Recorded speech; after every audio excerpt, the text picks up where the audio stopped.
Hi everyone. आप लोग कैसे हैं? आई होप आप लोग अच्छे होंगे, स्वस्थ होंगे, मस्त होंगे। तो हमारा जो चैप्टर चल रहा है, आप कह सकते हैं कि जो आपके एग्जामिनेशन की जो डेट आई है उस हिसाब से जो हम लोग आपको ऑब्जेक्टिव टाइप जो क्वेश्चन करवा रहे हैं, तो उसमें से मैंने आपको 20 क्वेश्चन बता दिया था। आपको मैंने 20 क्वेश्चन करवा दिए थे। अब नेक्स्ट यानी 21 से स्टार्ट करना है, यानी 21 से आपको बताना है। तो सबसे पहले इसमें पहला क्वेश्चन आप पढ़िए, देखिए क्या कह रहा है। Why the armature core, why the armature core of DC generator is laminated. आपका 21 ये कह रहा है कि जो हम लोग आर्मेचर बनाते हैं उसको लेमिनेट क्यों किया जाता है। जैसे आपका स्टेटर हो गया या आपका आर्मेचर हो गया, तो उसको हम लोग लेमिनेट क्यों करते हैं। तो आपने देखा होगा, आपने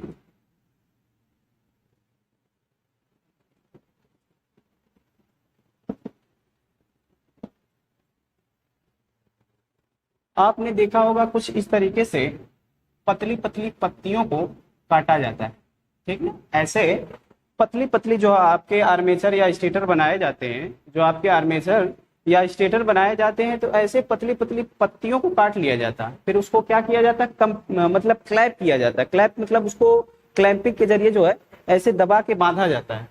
तो हम लोग करते क्या है कि इसको जब इस तरीके से बांधेंगे, इस तरीके से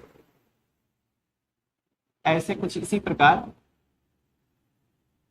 बांधा जाता है, तो कहीं ना कहीं यहाँ पे आप देखेंगे एक इंसुलेटिंग मीडियम हो जाता है।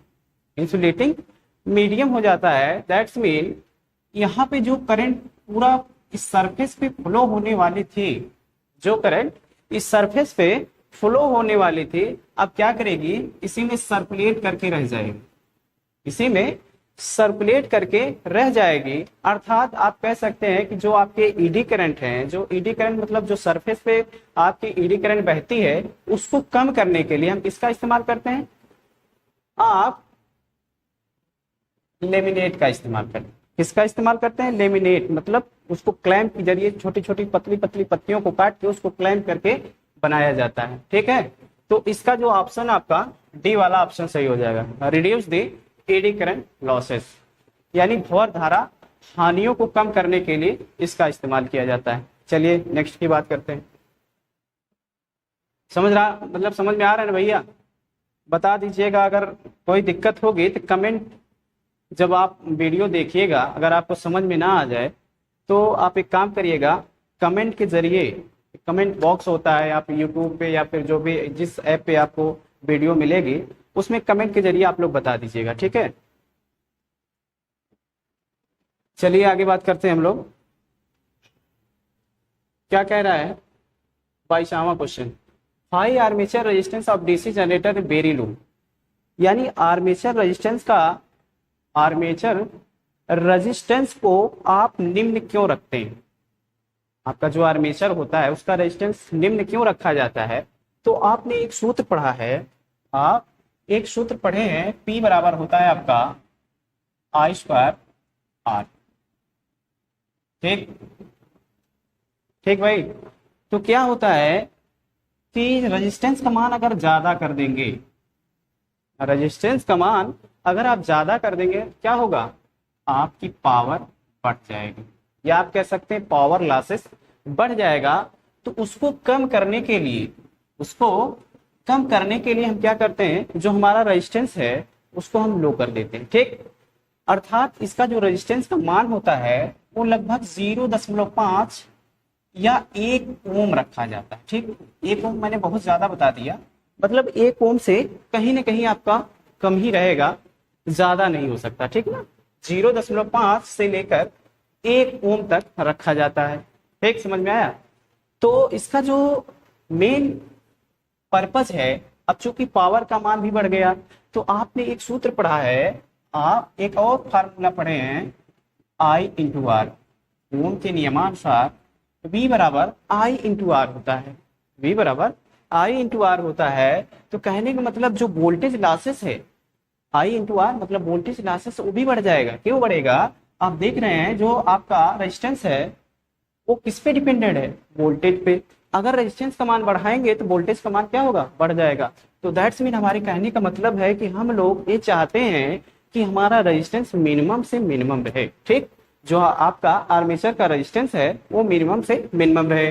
तो अर्थात आपका जो बी वाला ऑप्शन होगा, चार ऑप्शन दिए हैं, रिड्यूस दी आर्मेचर करंट यानी आर्मेचर धारा को कम करने के लिए, फिर reduce the armature voltage drop यानी आर्मेचर की वोल्टेज ड्रॉप को कम करने के लिए, फिर क्या दे रहा है? Run armature with the less weight. क्या ये हो सकता है क्या कि आर्मेचर के वेट को कम करने पे? कतई नहीं हो सकता। फिर डी वाला क्या कह रहा है? Reduce the temperature of the armature.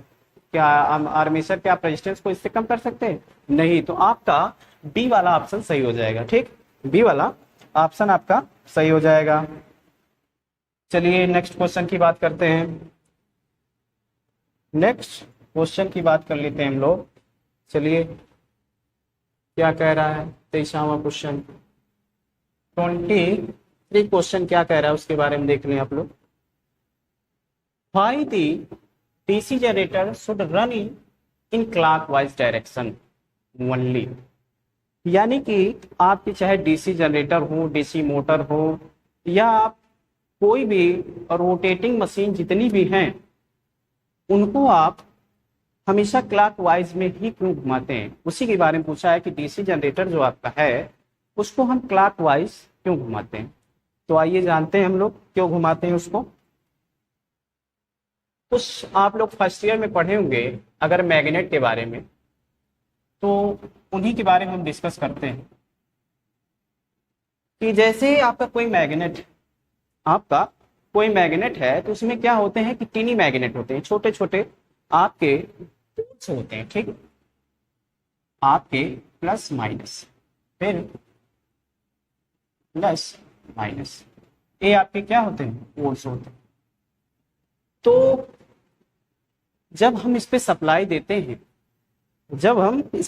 देते हैं तो क्या होता है कि कुछ मात्रा में ये अपनी प्रारंभिक अवस्था प्राप्त नहीं कर पाते। जैसे हमने इसको बैटरी से लगा दिया, बैटरी से जब लगाएंगे आप इसको तो क्या होगा? जो प्लस होगा वो माइनस की तरफ अट्रैक्ट होगा और माइनस जो प्लस की तरफ अट्रैक्ट हो जाएगा। तो लेकिन इसकी डेंसिटी इतनी ज्यादा होती है, क्या होता है कि उसमें कुछ आपके टीनी मैग्नेट मतलब अपनी प्रारंभिक अवस्था को प्राप्त नहीं कर पाते, जिसकी वजह से लॉसेस बढ़ जाते हैं, या आप कह सकते हैं उसका चुंबकत्व गुण कम हो जाता है। उसको कम करने के लिए हम क्या करते हैं? हमेशा क्लॉकवाइज डायरेक्शन में ही क्या करते हैं? मोटर को या जनरेटर को हम घुमाते हैं। समझ पाए आप? तो इसमें चार ऑप्शन आपका दिया होगा। पहला क्या दिया है? Protect brush from the damage. दूसरा ऑप्शन आपका दिया है प्रोटेक्ट द रेजिडुअल मैग्नेटिज्म। फिर तीसरा आपका दिया है avoid the short circuit in A armature. फिर चौथा आपका दिया है avoid overloading of the generator. तो आपका जो दूसरा वाला ऑप्शन है प्रोटेक्ट द रेजिडुअल मैग्नेटिज्म, अवशिष्ट चुंबकत्व की रक्षा करने के लिए हम ऐसा करते हैं, क्लॉकवाइज में घुमाते हैं। क्लॉकवाइज का मतलब होता है कि सुई की ही दिशा में। जैसे आपकी सुई चलती है ना, आपकी सुई चलती है ऐसे कुछ चलती, क्लॉकवाइज चलती है ना, तो उसी की दिशा में इसको हम क्या करते हैं? घुमाते हैं। ठीक, आइए आगे बात कर लेते हैं। 23 वाला भी हो गया।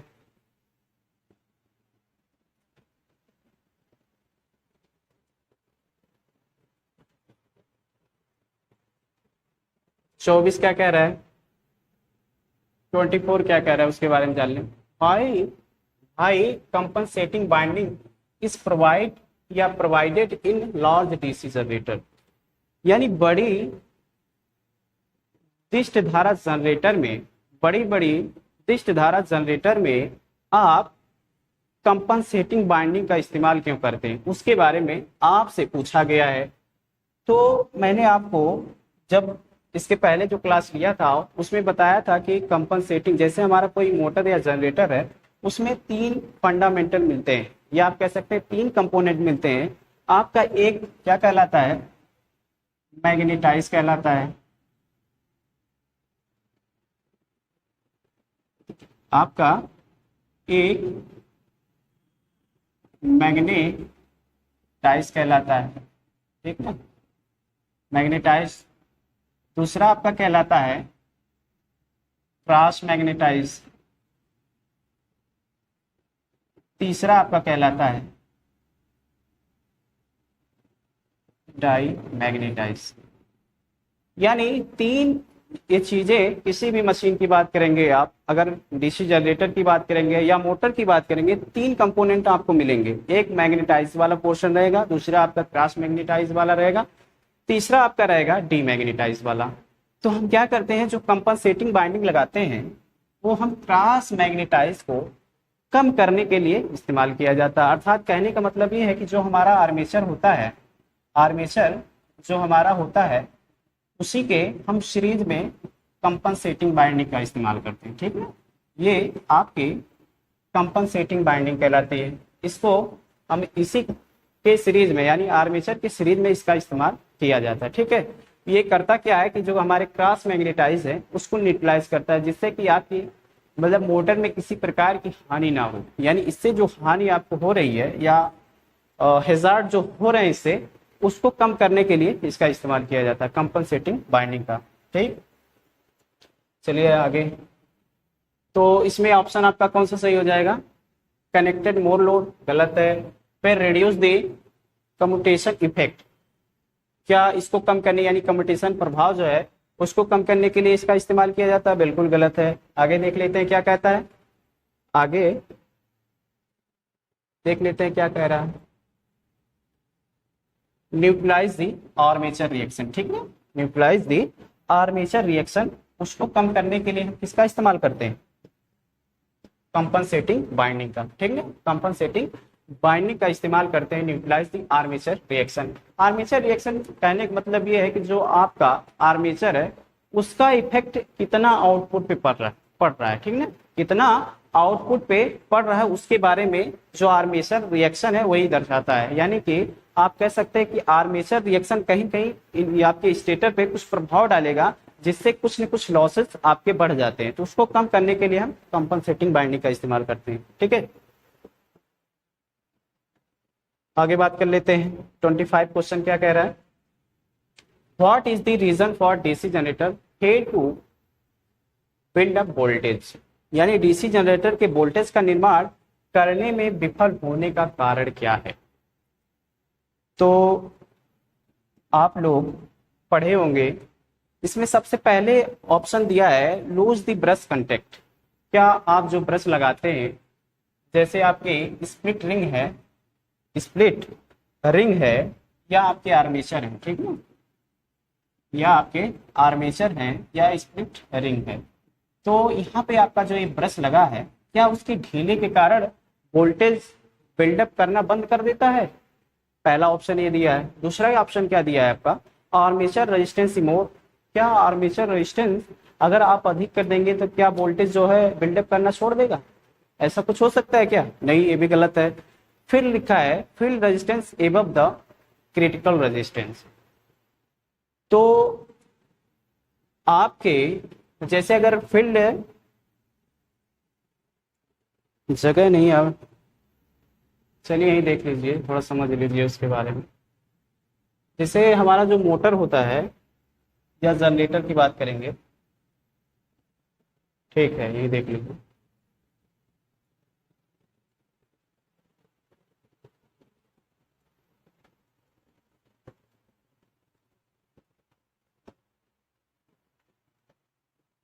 ठीक, तो यही देख लीजिए, जैसे हमारा जो ये आपका जनरेटर है इसमें प्लस माइनस है, ठीक है, और एक आपकी सीरीज बाइंडिंग होती है इसमें,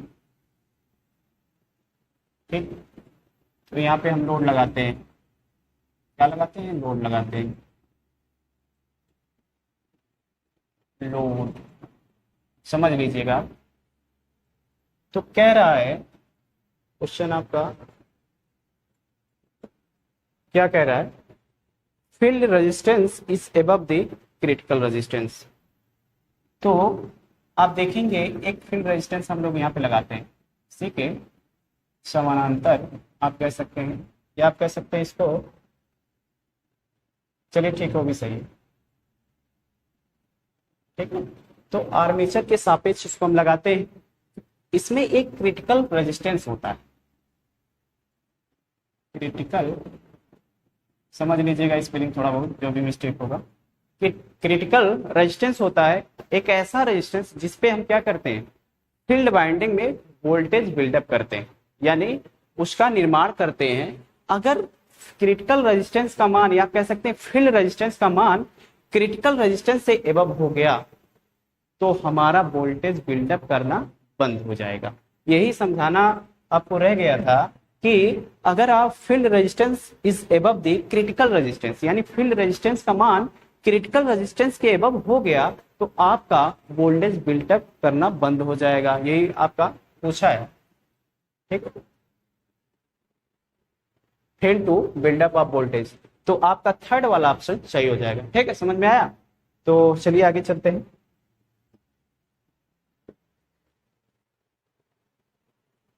twenty six, what is the name of generator if it field is connected parallel with the armature, यानी जनरेटर का नाम क्या है, उस जनरेटर का नाम क्या है अगर फील्ड बाइंडिंग को आर्मेचर के समानांतर में, आप कह सकते हैं पैरेलल में लगा दिया जाए तो उस जनरेटर को क्या कहते हैं। जैसे यही देख लीजिए,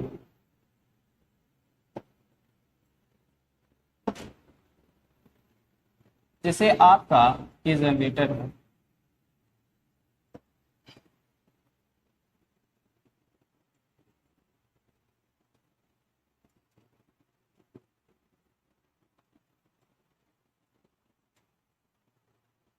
आपका ए,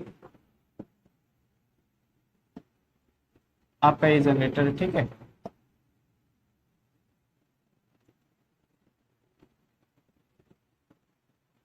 एक माइनस होता है, एक प्लस होता है, इसको एक इसमें सीरीज बाइंडिंग होती है, फिर हम यहाँ पे आउटपुट लेते हैं, एक सिंपल सा डायग्राम आप समझ लीजिए।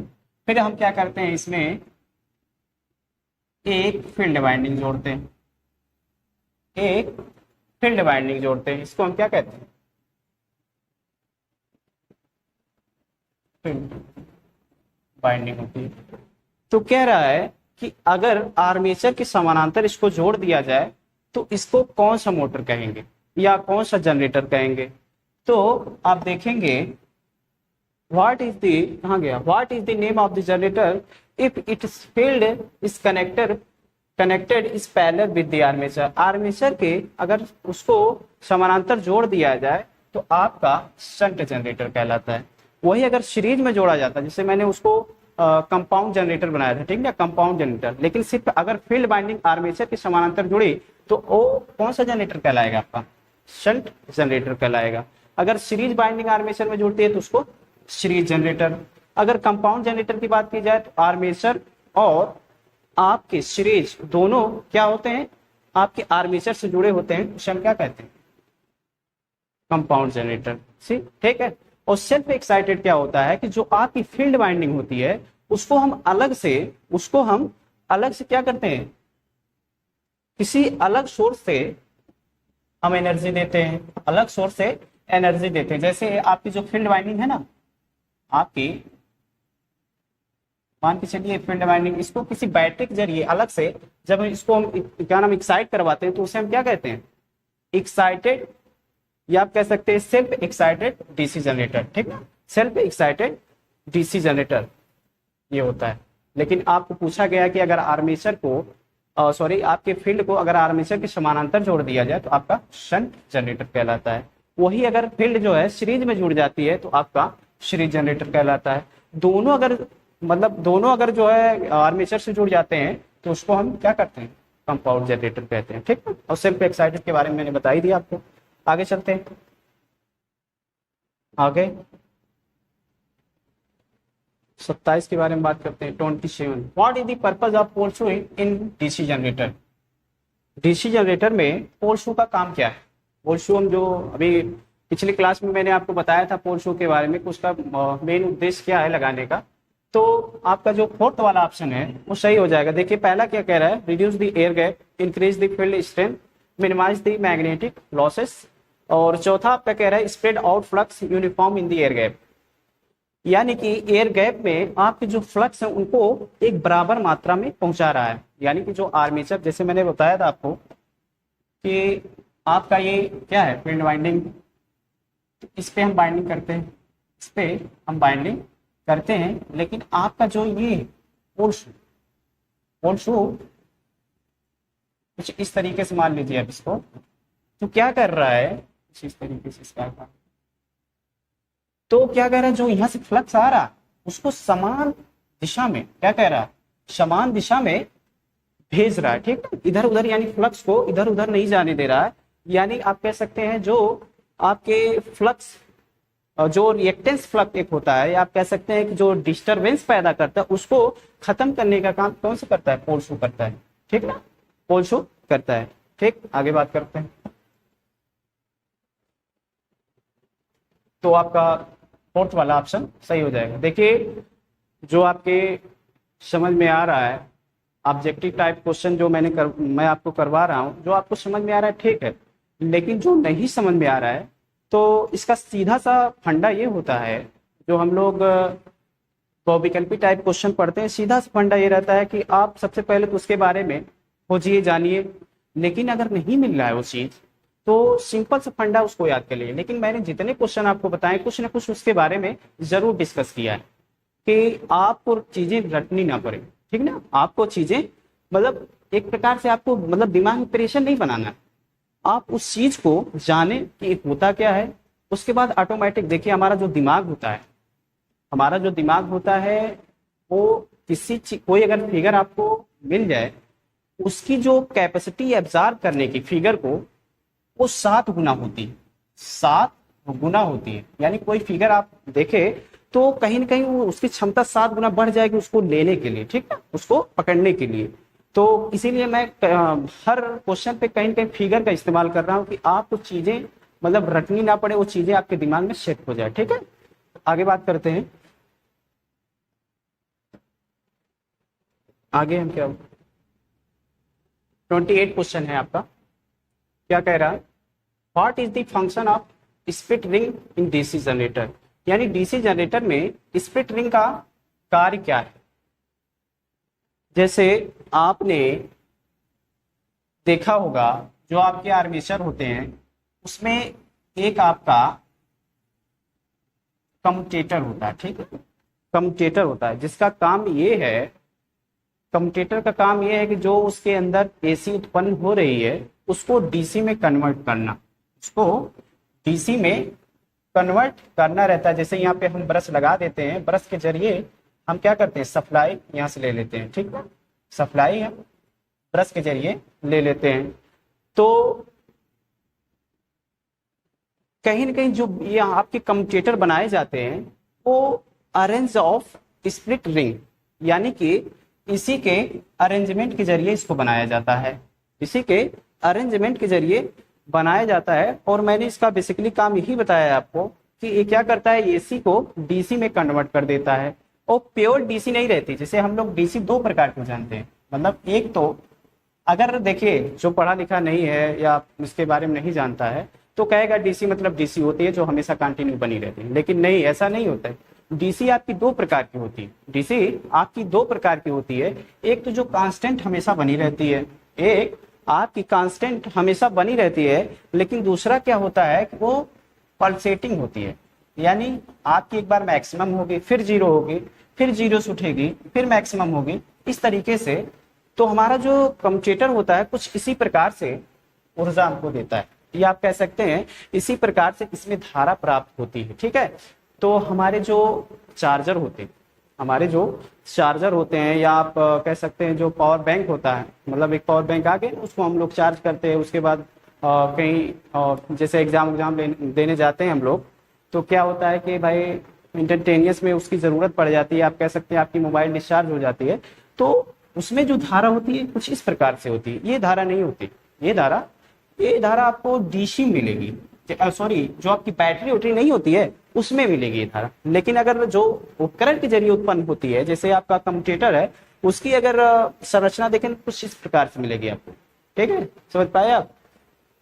तो मैंने क्या बता रहा था स्प्लिट रिंग के बारे में। तो कम्यूटेटर हो गया, कम्यूटेटर स्प्लिट रिंग के जरिए यानी अरेंजमेंट के जरिए ही इसको बनाया जाता है। जैसे आपने पढ़ा होगा सेल में क्या होता है कि सेलों का संयोजन क्या कहलाता है? बैटरी कहलाती है। लेकिन अगर वही सिर्फ सिंगल रहेगा, जैसे आप देखे होंगे जो टार्च वार्च में लगा रहता है कुछ इसी प्रकार से रहता है, एक प्लस होता है दूसरा माइनस होता है, तो ये सेल मतलब इसको सेल बोला जाता है। लेकिन इसी को अगर हम संयोजन कर दें, कॉम्बिनेशन कर दें, तो वो आपका क्या कहलाएगा? बैटरी कहलाएगा। तो उसी प्रकार से स्प्लिट रिंग का संयोजन क्या कहलाता है? आपका कम्यूटेटर कहलाता है। तो इसका कार्य पूछा है कि इसका कार्य क्या है। ठीक है, इसका कार्य पूछा है तो उसके कार्य के बारे में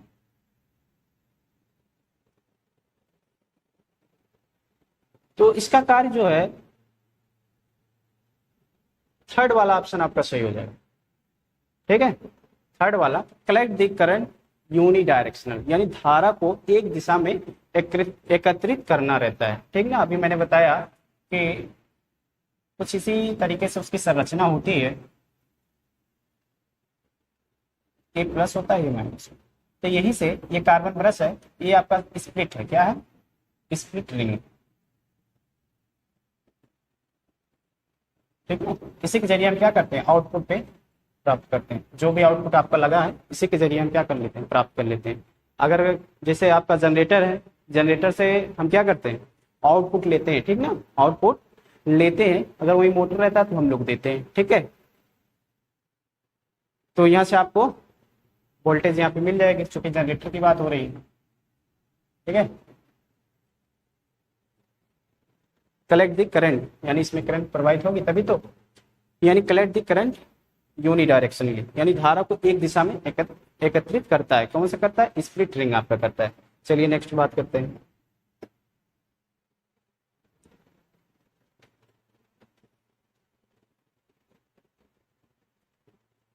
ट्वेंटी 29 क्या कह रहा है?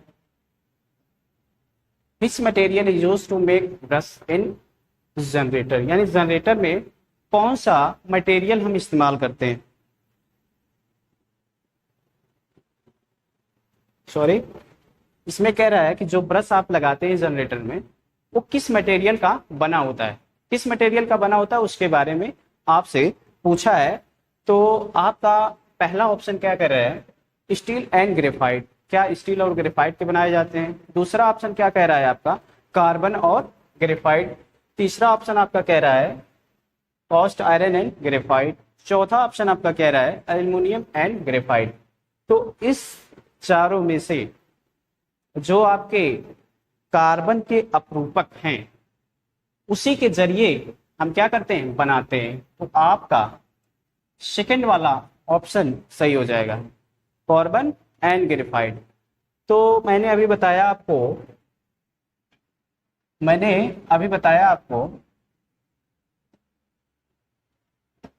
कि चलिए इसी की बात कर लेते हैं, हमारे जो कम्यूटेटर, इसी के बारे में बात करते हैं। तो हम यहाँ पे क्या करते हैं? कार्बन ब्रश लगाते हैं। जितने पोल्स होते हैं उतने कार्बन ब्रश लगाए जाते हैं, इतना ध्यान रहे। मान चलिए प्लस है, ये माइनस है, तो बेसिकली हम लोग कार्बन ब्रश या फिर ग्रेफाइट का इस्तेमाल क्यों करते हैं? इसलिए करते हैं चूंकि जो फ्रिक्शन होता है, जब ये रोटेट करेगा ये रोटेट करेगा तो कहीं ना कहीं घर्षण के जरिए कुछ यहाँ पे हीट उत्पन्न होगा, कुछ आपकी उष्मा उत्पन्न होगी। अगर ये मान चलिए कठोर धातु होती, या आप कह सकते हैं कोई एलिमेंट आप जैसे कॉपर या फिर एल्युमिनियम का इस्तेमाल करते, तो यहाँ पे आप कह सकते हैं कि फ्रिक्शन के जरिए वहां पे लॉसेस आपके बढ़ जाते, अर्थात उसको कम करने के लिए हम किसका इस्तेमाल करते हैं? कार्बन का। चूंकि आप देखेंगे ये डक्टाइल प्रकार के होते हैं। डक्टाइल मतलब ये है कि जैसे आप उसको तोड़ेंगे ना, जैसे फ्रिक्शन होगा धीरे धीरे घिसना स्टार्ट कर देते हैं। तो कुछ इसी प्रकार से इनकी जो संरचना होती है, तो इसीलिए हम इसका इस्तेमाल करते हैं। ठीक है, समझ में आए? चलिए तो इसमें ऑप्शन कौन सा आपका सही हो जाएगा उसके बारे में जान लें। 29 का तो कार्बन और ग्रेफाइट का, ठीक है, कार्बन और ग्रेफाइट का इस्तेमाल करते हैं। चलिए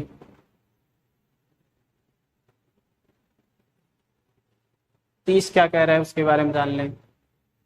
30 क्वेश्चन आपका क्या कह रहा है उसके बारे में जान लें। Why DC generator are losing their residual magnetism, यानी एक डीसी जनरेटर आपका अवशिष्ट चुंबकत्व क्यों खो देता है, उसके कारण के बारे में आपसे पूछा गया है।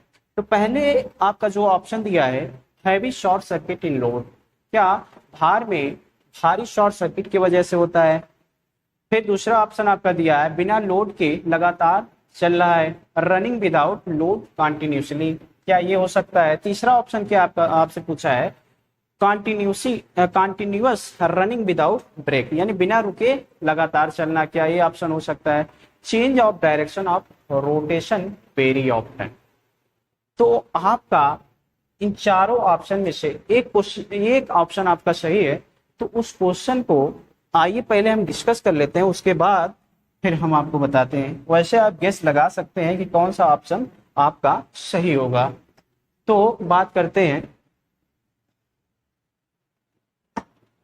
जैसे कोई मैग्नेट ले लें आप, कोई मैग्नेट ले लें आप, ये आपके टीनी मैग्नेट हैं, plus minus plus minus plus minus, ये आपके टीनी मैग्नेट है।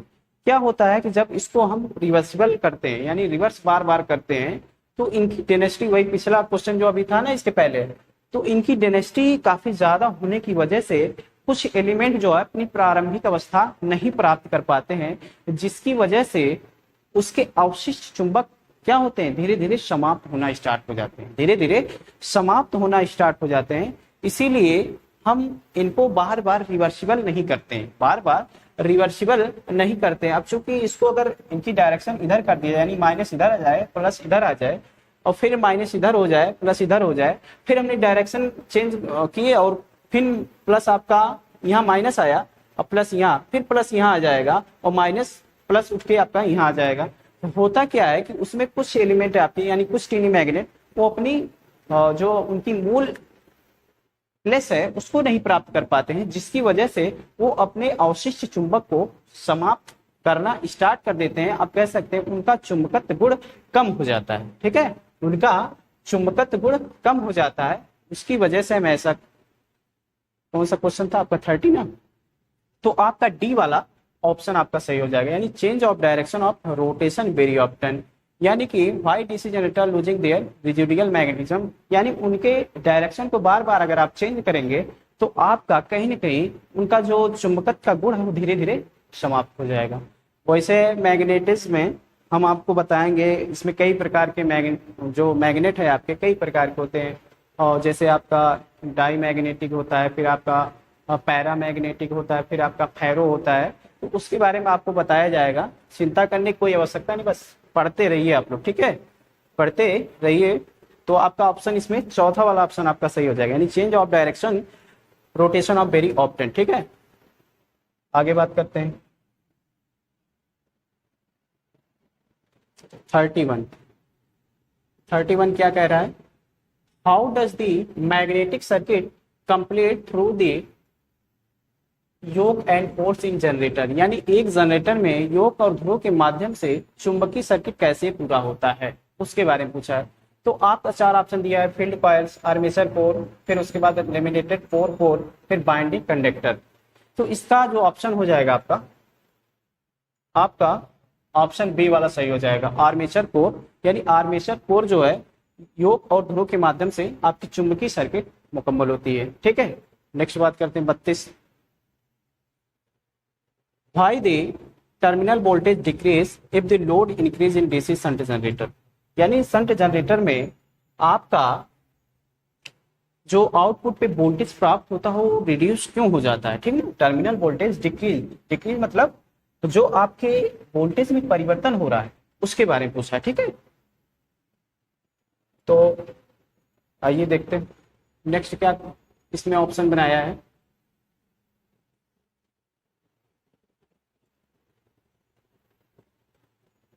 पहला ऑप्शन आपका दिया है because of armature reaction effect, पहला ऑप्शन ये है आपका। दूसरा ऑप्शन क्या बना है आपका, due to increasing sorry due to increase in armature resistance, यानी आर्मेचर प्रतिरोध में वृद्धि के कारण। दूसरा क्या दिया है, because of brush voltage drop decrease. तीसरा ऑप्शन ये दिया है आपका। चौथा ऑप्शन क्या दिया है, due to increase shunt field inductance.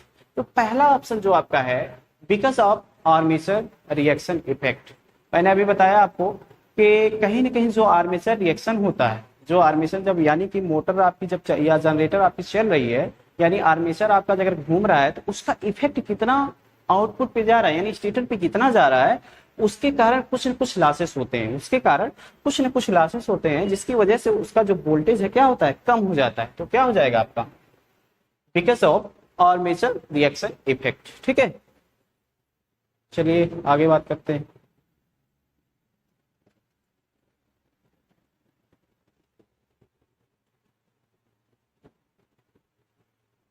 Thirty three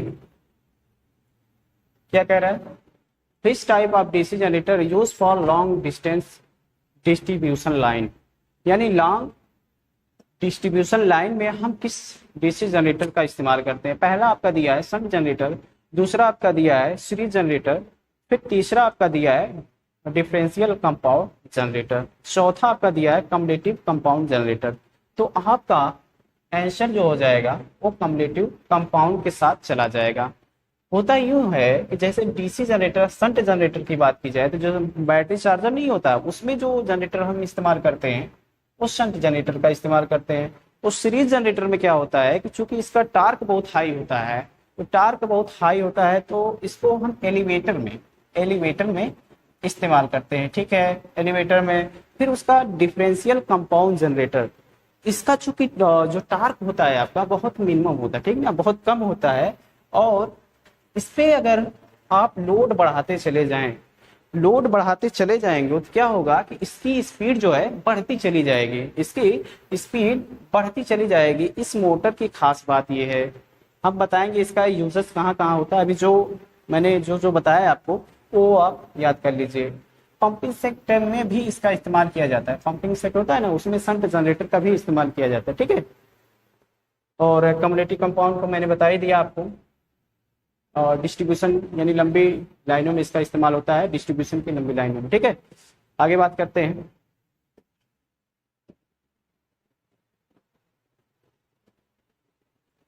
which method use to improve the insulation resistance DC generator, यानी डीसी जनरेटर में जो उसका इंसुलेशन है, यानी जो आपकी बाइंडिंग है, बाइंडिंग जो आर्मेचर लगेंगे, आर्मेचर या आप कह सकते हैं जो स्लॉट बने हुए हैं उसका इंसुलेशन, प्लस आपके जो बाइंडिंग की गई उसका इंसुलेशन, कैसे आप जो उसको मेंटेन रखेंगे या इम्प्रूव करेंगे। तो आपका जो फोर्थ वाला देखिए, इसमें 4 ऑप्शन बनाए हैं। रिप्लेसिंग दी ब्रश फ्रिक्वेंटली, ब्रश को बार बार बदलना, बिल्कुल गलत है ये। हीटिंग दी मशीन बाय रनिंग पीरियोडिकली, समय से पर मशीन को गर्म करना, क्या उसको बार बार गर्म करेंगे, ऐसा नहीं हो सकता। फिर आपका थर्ड वाला ऑप्शन दिया है क्लीनिंग दी कम्यूटेटर सेगमेंट रेगुलरली, क्या नियमित रूप से कम्यूटेटर सेगमेंट की आप साफ सफाई करेंगे, क्या ऐसा हो सकता है क्या, नहीं। फिर आपका लास्ट वाला ऑप्शन क्या कह रहा है, blowing hot air in the machine during the maintenance, यानी जब आप उसकी मरम्मत करेंगे, अनुरक्षण करेंगे, क्या करेंगे आप, एक गर्म हवा का झोंका उसमें प्रवाहित करा के उसके इंसुलेशन को आप मजबूत कर सकते हैं या उसके इंसुलेशन को बना सकते हैं। ठीक है, तो 34 वाला भी आपका सही हो गया। फिर उसके बाद आगे 35, which type of DC generator work in the absence of residual magnetism, यानी कह रहा है कि अपशिष्ट चुंबकत्व के अभाव में किस प्रकार का डीसी जनरेटर हम काम में लेते हैं। ठीक है, तो आपने अभी जाना कि आपके 3-4 प्रकार के मोटर हैं, आपका सीरीज मोटर है, फिर उसके बाद यानी डीसी सीरीज जनरेटर है, फिर आपका शंट जनरेटर है, उसके बाद आपका कम्युलेटिव कंपाउंड है, एक इसमें और आता है सेपरेटली एक्साइटेड जनरेटर। तो क्या करता है सेपरेटली एक्साइटेड जनरेटर में हम क्या करते हैं उसके बारे में जान लें।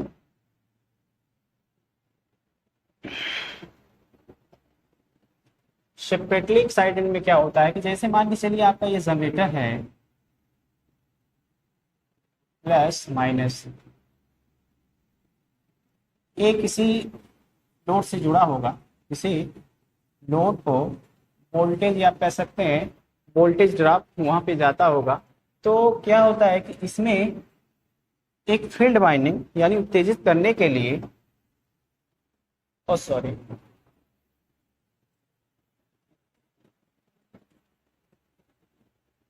प्लस,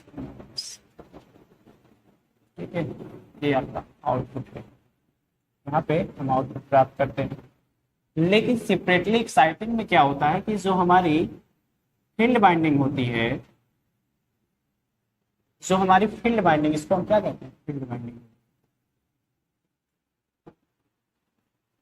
ठीक है, फील्ड बाइंडिंग इसको बोला जाता है।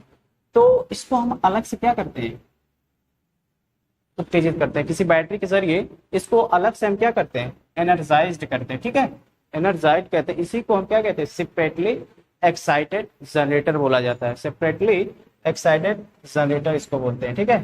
तो 35 क्या कह रहा है, this type of DC generator work in the absence of residual magnetism, यानी कि अवशिष्ट चुंबकत्व के अभाव में किस प्रकार का मोटर आपका काम करता है। तो आपका आंसर हो जाएगा लास्ट वाला, आप देख रहे होंगे सेपरेटली एक्साइटेड, यानी उसको अलग कर दिया गया है, यानी उसको अलग से आप जो है बैटरी या फिर किसी दूसरे स्रोत से क्या करते हैं, एक्साइट करते हैं, इसीलिए उसको क्या बोला जाता है, सेपरेटली एक्साइटेड जनरेटर बोला जाता है, ठीक है। आगे बात करते हैं, क्या कह रहा है, which type of DC generator use for arc welding, most important question है, हमेशा किसी ना किसी, मैंने 2 बार पीसीएल के एग्जाम दिए, 2 बार पीसीएल जेई का एग्जाम दिया, ये हमेशा कहीं कहीं क्वेश्चन आपका रिपीट होता रहता है। तो ये संभावना बनती है कि आपके एग्जाम में भी एक क्वेश्चन पुटअप हो जाए। तो आप इसको याद कर लें कि जो आपकी आर्क वेल्डिंग होती है उसमें डिफरेंशियल कंपाउंड जनरेटर का इस्तेमाल किया जाता है, डिफरेंशियल कंपाउंड जनरेटर का इस्तेमाल किया जाता है, ठीक है। तो आप इसको याद कर लें, differential compound generator. Short shunt मैंने बता दिया, short generator, shunt generator, series generator के मैंने बारे में थोड़ा बहुत आपको बताया है। तो बाद में जब हम मशीन पढ़ेंगे, अभी चूंकि एग्जाम के नजदीक या क्लोज होने की वजह से इसको थोड़ा सा रिपीट करवाया जा रहा है, लेकिन जब भी मशीन आपको पढ़ाई जाएगी तो उसके बारे में, यानी शंट जनरेटर क्या है, सीरीज जनरेटर, इसका एप्लीकेशन कहाँ कहाँ इस्तेमाल किया जाता है, वो सारी चीजें आपको बताई जाएंगी। तो घबराने की कोई आवश्यकता नहीं है, ठीक है।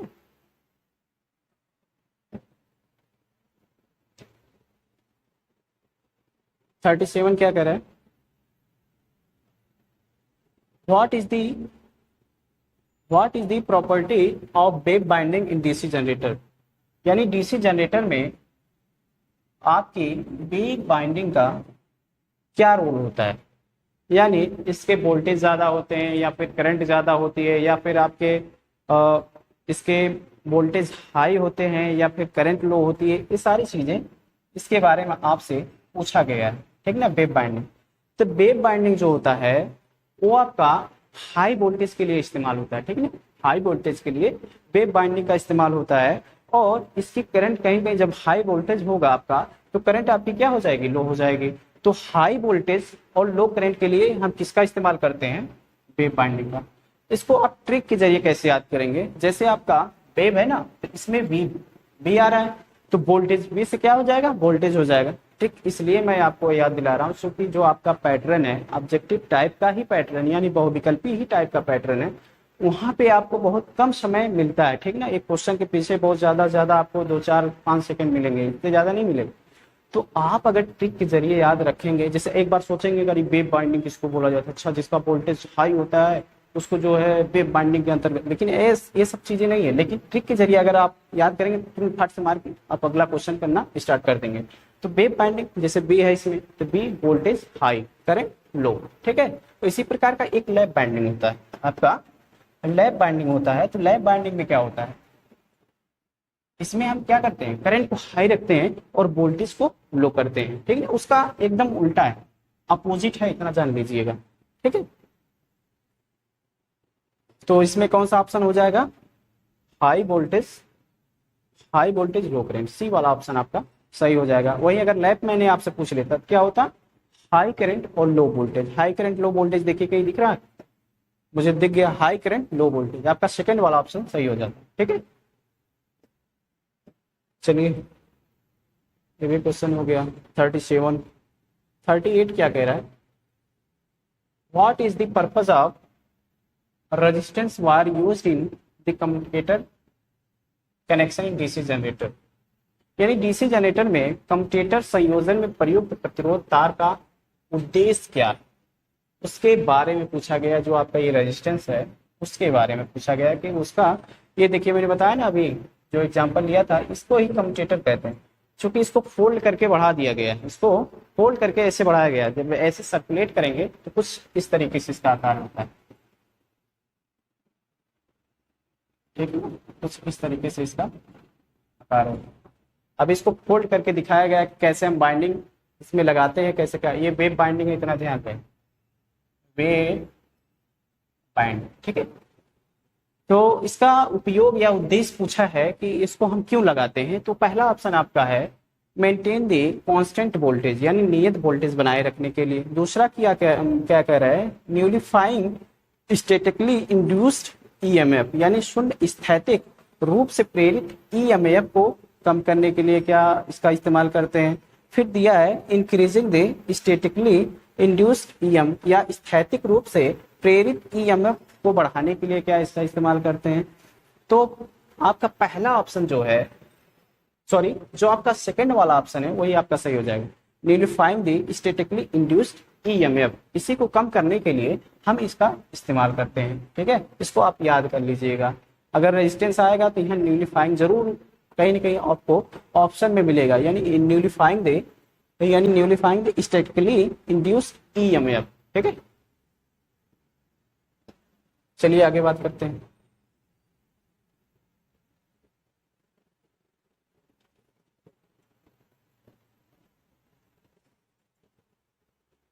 लास्ट, सॉरी इसका ऑप्शन आपका डी हो जाएगा। ऑप्शन आपका डी वाला ऑप्शन हो जाएगा, मैंने गलत बता दिया आपको। इसका ऑप्शन डी वाला हो जाएगा, क्योंकि वहां पे तीन ही ऑप्शन नजर आए, इसी वजह से थोड़ा सा मिस्टेक हो गई है। तो आपका ये वाला ऑप्शन सही हो जाएगा, स्मूथ रिवर्सिबल करंट डायरेक्शन। ठीक है, चौथा वाला ऑप्शन आपका सही हो जाएगा। 39 क्या कह रहा है, why solid poles are use in DC generator, यानी डीसी जनरेटर में ठोस पोल का इस्तेमाल हम क्यों करते हैं। तो आपने एक सूत्र पढ़ा होगा, एक फार्मूला, अगर नहीं जानते तभी मैं बता रहा हूं आपको। यस बराबर होता है यल बाई पाई के।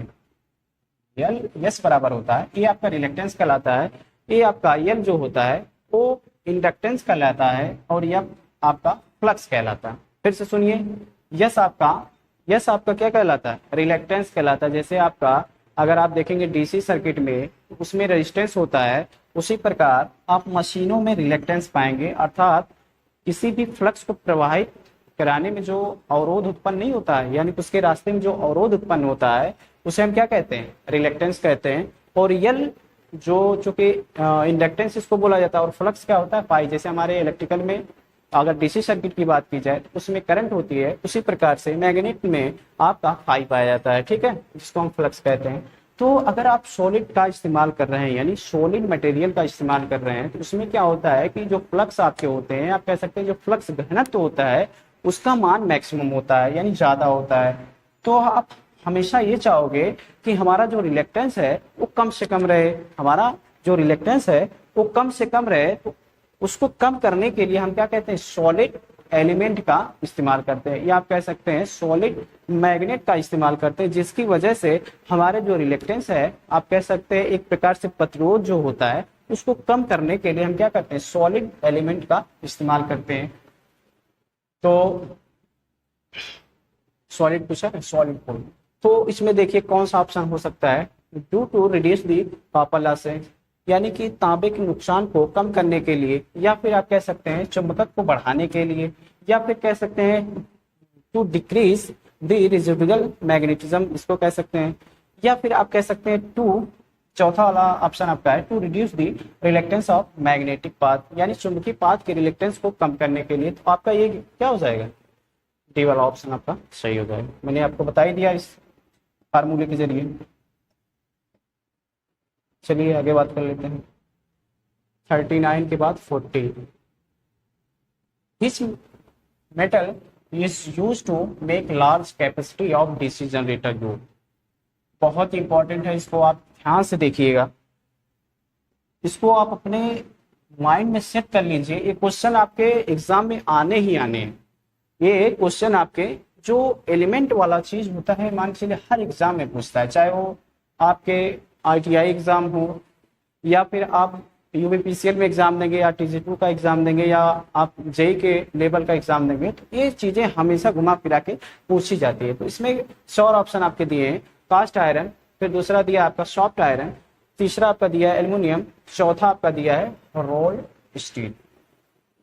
तो आपका चौथा वाला ऑप्शन सही हो जाएगा। लेकिन अगर यही स्मॉल पूछता, अगर स्मॉल के बारे में पूछता, स्मॉल मशीन के बारे में, क्या हो जाता आपका कास्ट आयरन, जो योग के बारे में बात किया है ना, योग के बारे में।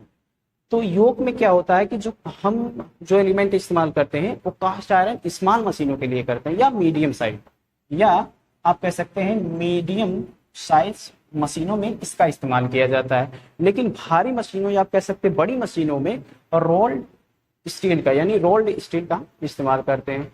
ये तो हो गया योग के बारे में। लेकिन अगर आपसे पूछ ले, ये बताइए कि जो स्टेटर या आर्मेचर बनाए जाते हैं वो किस एलिमेंट के बनाए जाते हैं, तो अगर आप क्या नाम स्टेटर की बात करेंगे, अगर स्मॉल और मीडियम साइज की मशीन है तो हम किसका इस्तेमाल करते हैं, सिलिकॉन स्टील का।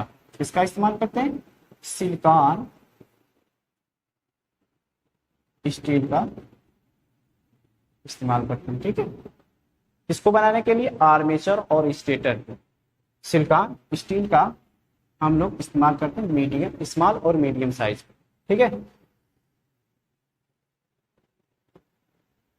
चलिए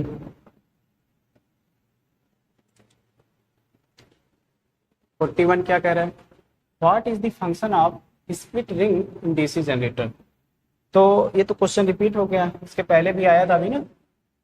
स्प्लिट रिंग के बारे में मैंने बताया कि जो मतलब यूनी डायरेक्शनल में करंट को कलेक्ट करने के लिए इसका इस्तेमाल किया जाता है।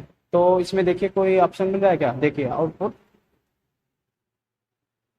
यही है आपका सही, बी वाला, यानी सप्लाई आउटपुट कंटिन्यूसली लगातार आउटपुट की आपूर्ति, क्या इसको करने के लिए नहीं, एक दिशा में आउटपुट बनाता है। ठीक है, तो आपका बी वाला ऑप्शन सही हो जाएगा।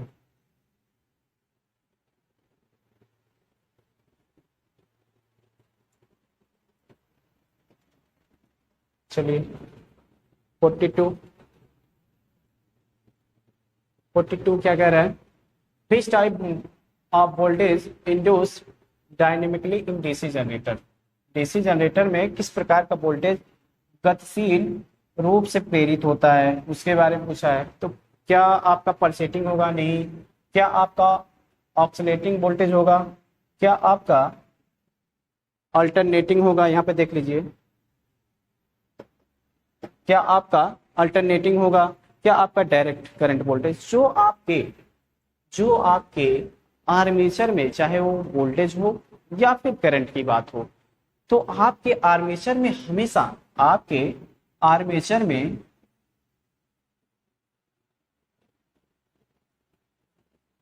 हमेशा एसी, चाहे वो करंट हो चाहे वोल्टेज हो, हमेशा एसी उत्पन्न होती है। लेकिन हम क्या करते हैं, कम्यूटेटर के जरिए उसको पल्सेटिंग डीसी में इस्तेमाल कर लेते हैं। चूंकि हम लोग डीसी के बारे में यहाँ पढ़ रहे हैं, डीसी जनरेटर, डीसी मोटर के बारे में पढ़ रहे हैं, तो आर्मेचर के जरिए या आप कह सकते हैं कम्यूटेटर के जरिए उसे हम क्या करते हैं, उसको हम पल्सेटिंग डीसी में कन्वर्ट कर लेते हैं। तो इसमें पूछा गया है कि आर्मेचर में कौन सा वोल्टेज उत्पन्न होता है, तो आपका क्या होगा, अल्टरनेटिंग वोल्टेज। अल्टरनेटिंग वोल्टेज आपका सही हो जाएगा, यानी सी वाला ऑप्शन आपका करेक्ट आंसर है। ठीक है, चलिए आगे 42 हो गया। 43 क्या कह रहा है, उसके बारे में जान लें। What is the purpose of slot marked as X, यानी एक्स के रूप में चिन्हित स्लॉट का उद्देश्य क्या है। यानी आपका इसके बारे में पूछा गया है कि इसको, ये जो खांचा बना है किस लिए बनाया जाता है। जो आपके आर्मेचर बनाए जाते हैं तो उसमें एक इस तरीके से होल बनाया जाता है, किस लिए बनाया जाता है उसके बारे में पूछा है। तो पहला ऑप्शन दिया है टू फिक्स द कीवे, क्या कुंजी तरीका ठीक करने के लिए इसका इस्तेमाल करते हैं। दूसरा ऑप्शन दिया है टू मेक एयर सर्कुलेशन, वायु प्रसंचरण बनाने के लिए क्या इसका इस्तेमाल करते हैं। फिर तीसरा आपका दिया है फॉर लुब्रिकेशन पर्पस, क्या इसको जो लुब्रिकेट करने के लिए बनाते हैं। फिर चौथा ऑप्शन आपका दिया है for easy removal from the shop, यानी शॉप से आसानी से हटाने के लिए। ऐसा कुछ नहीं है, आपका जो की होता है यानी कि आपकी जो कुंजी होती है उसको आप कह सकते हैं कि कसने के लिए, या आप कह सकते हैं कि वो हिले डुले ना, उसके फाउंडेशन को मजबूत बनाने के लिए हम किसका इस्तेमाल करते हैं, कुंजी तरीका ठीक करने के लिए। मतलब इसको हम आप कह सकते हैं जो होल्स बनाए जाते हैं उसी के लिए बनाए जाते हैं। ठीक है। 44 क्या कह रहा है। 44 what is the purpose of field coil in DC generator, यानी डीसी जनरेटर में फील्ड कॉइल का क्या काम है, यानी फील्ड कॉइल का क्या काम है उसके बारे में आपसे पूछा गया है। आपके ऑप्शंस हैं to increase the flux in air gap, क्या एयर गैप में फ्लक्स को बढ़ाने के लिए इसका इस्तेमाल किया जाता है। फिर आपका दिया है to decrease the magnetising current, यानी मैग्नेटाइजिंग करंट को कम करने के लिए क्या इसका इस्तेमाल किया जाता है। फिर आपका दिया है to magnetise the poles to the produce to produce the coil flux, यानी कुंडली फ्लक्स का निर्माण करने के लिए ध्रुवों को चुंबकित करना, क्या इसके लिए उसका इस्तेमाल करते हैं। To increase the reluctance of magnetic path, चलिए बताइए, चलिए कुछ गेस लगाइए आप लोग।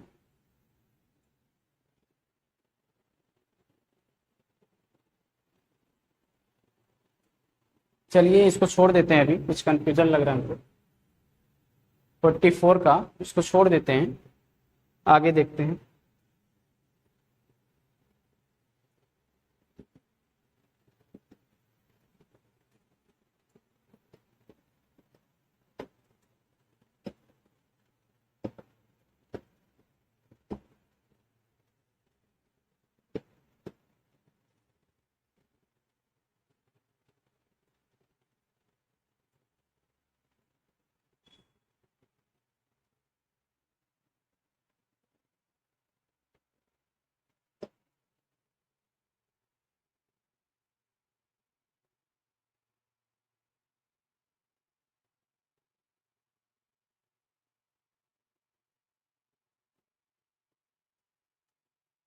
फोर्टी फाइव क्या कह रहा है आपका, उस जैसे पतला हो गया, चलिए ठीक हो, कोई बात नहीं।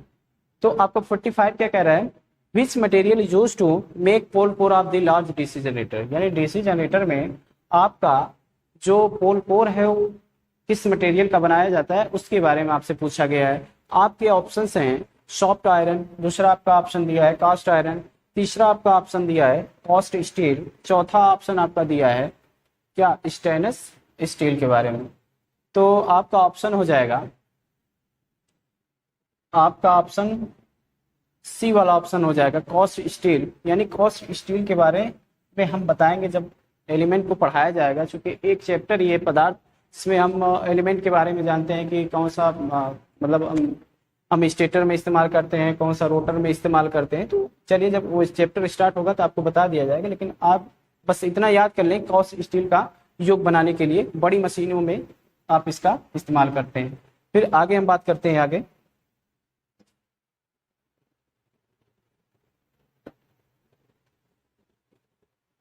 46 के बारे में बात करते हैं। Why the pole stepping on laminated in DC generator, यानी पोल कोर को स्टैंपिंग क्यों किया जाता है उसके बारे में। तो आपका 46 है why the pole core stamping on limited in DC generator, यानी डीसी जनरेटर में आपका जो स्टेटर होता है या आपका आर्मेचर होता है उसको स्टैंप क्यों किया जाता है। तो आपके ऑप्शंस हैं रिड्यूस द फ्रिक्शन लॉसेस, या रिड्यूस द बाइंडिंग लॉसेस, या रिड्यूस द हिस्टेरिसिस लॉसेस, क्या इसको कम करने के लिए इस्तेमाल करते हैं, या फिर चौथा ऑप्शन आपका है reluctance reduce the eddy current losses. तो आपका ऑप्शन हो जाएगा फोर्थ वाला, यानी ईडी करंट लॉसेस को कम करने के लिए हम इसका इस्तेमाल करते हैं। चलिए 47 की बात करते हैं। 47 क्या कह रहा है, which type of DC generator use for electroplating process, यानी इलेक्ट्रोप्लेटिंग प्रोसेस में किस जनरेटर का हम इस्तेमाल करते हैं, तो आपका ऑप्शन आ जाएगा बी वाला, यानी सीरीज जनरेटर का हम इस्तेमाल करते हैं। ठीक है, सीरीज जनरेटर का इस्तेमाल करते हैं। What is the next, what is the यानी 48, what is the purpose of compensating binding in DC generator, यानी डीसी जनरेटर में कंपनसेटिंग बाइंडिंग का इस्तेमाल हम क्यों करते हैं। तो आपके ऑप्शंस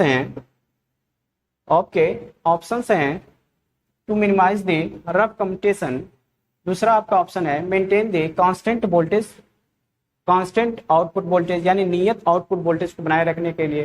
फिर तीसरा आपका ऑप्शन दिया है न्यूट्रलाइज द डीमैग्नेटाइजिंग इफेक्ट। फिर चौथा आपका दिया है decrease the excitation of the current field coil. तो आपका सी वाला ऑप्शन सही हो जाएगा, क्योंकि मैंने बताया कि इसमें जो कंपनसेटिंग बाइंडिंग होती है उसको क्रॉस मैग्नेटाइजिंग या न्यूट्रलाइज द डीमैग्नेटाइजिंग इफेक्ट, इसी को कम करने के लिए हम इसका इस्तेमाल करते हैं। ठीक है, 49 की बात करते हैं। 49 क्या कह रहा है, what is the effect is the shunt field resistance in above the critical resistance. ये भी क्वेश्चन रिपीट किया गया इसके पहले वाले क्वेश्चन में, यानी जब शुरू में हम लोग डिस्कस कर रहे थे तो ये क्वेश्चन आपका आया था, तो आप देख लीजिएगा कौन सा ऑप्शन होगा।